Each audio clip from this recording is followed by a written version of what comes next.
tere, mina olen Kristo, massaaži ja energiameditsiini terapeut. Olen siis õppinud väga sügavat teadmisi siis Hiina meditsiinis. Ja täna ma siis tahaks välja tuua kiltnäärme, kuna minu juurde on tulnud hästi palju kliente kiltnäärmega, millele ma olen suutnud siis abi ja tuge pakkuda. Ja kes siis ei tea, siis kiltnääre asub siin kõri juures ja on sisenäärmesüsteem ehk endokriinsüsteem. Ja kiltnäärme toodab erinevaid hormoone, mille kaudu saab siis mõjutada keha, reguleerida siis keha ainevahetuskiirust ja erinevaid siis kehasüsteemide toimimist. Kiltnääre on siis juhitud hüpothalaamuse ja hüpofüüsi poolt.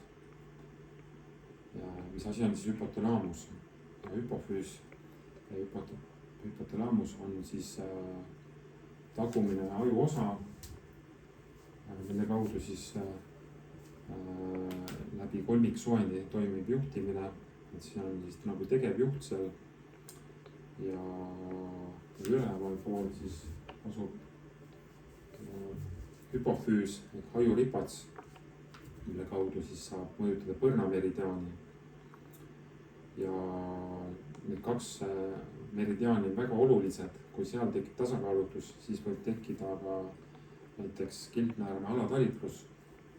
Ja võin siis välja tuua näiteks, et alatalitluse puhul on inimesel näiteks depressioon, masendus, siis väsimus, kaalutõus, kõhukinnisus, südameprobleemid. Ja ületalitluse puhul on näiteks siis ärrituvus, kaalu langus hoopis ja südameprobleemid, näiteks südame rütmihäired, südame siis pekslemine ehk siis kiire südamerütm ja siis kõrge vererõhk. Ja, et need on hästi olulised asjad, mis ma praegu välja ütlesin. Aga alatalitlust on nagu rohkem esinud minu klientidel. Selle põhjuseks on eriti välja tuua, on kolmiksoendi ja põrna tasakaalutus. Ja kui inimene elab siis sellises võitluses, pidevas võitluses ja ellujäämisrežiimil, siis tekib ka väga suur tasakaalutus.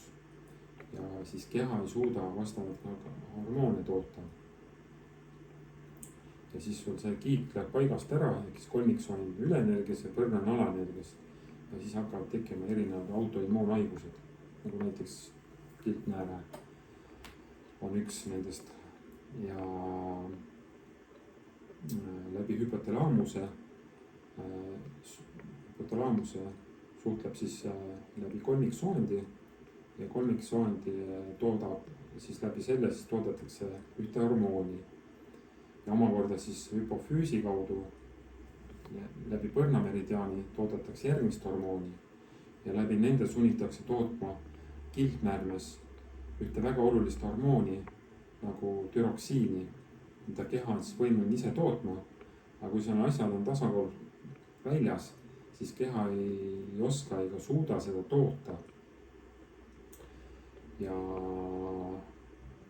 siis on ka inimesed leidnud lahenduse, et ma lähen siis võtan seda türoksiini, arst kirjutab välja selle. Tegelikult keha on võimeline ise seda tootma. Ja kui tekib see tasakaal.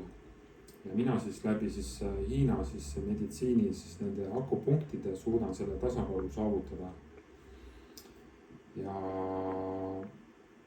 läbi siis vastavate õpingute, mida ma olen siis õppinud, on see väga palju abi toonud minu klientidele.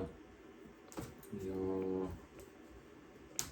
seda vist esineb rohkem ikkagi naistel, sest eriti 50+ naistel, kellel on menopaus, siis põhiliselt need kliendid on ka minu juurde jõudnudki. Aga ka noorematel on seda ette tulnud.